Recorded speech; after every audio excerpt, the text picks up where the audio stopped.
Hello everyone, on the first Saturday of February, I'm Super Jimmy Q and this is the 5th video of the 3-month project.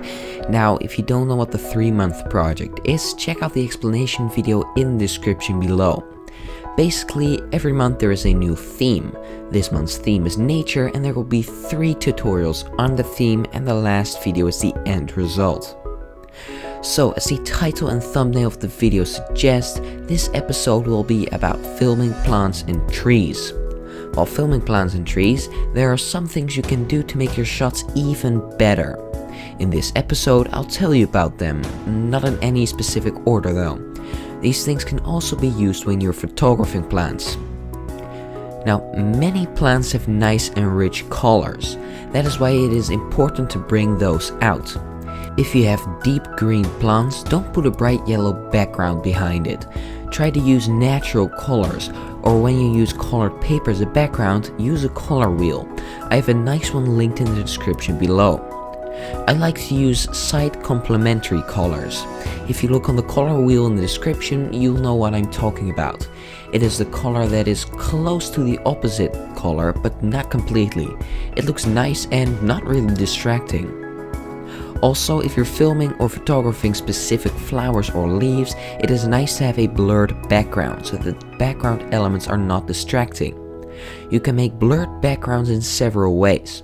The most famous one is to put your camera on a tripod quite a distance from your subject and zoom in very much. Then set your aperture wide open, so a small number. You might have to change some other settings to make your image look good. Luckily, on my camera there is a special function for that, so I don't have to change the aperture. You also want a nice angle of view.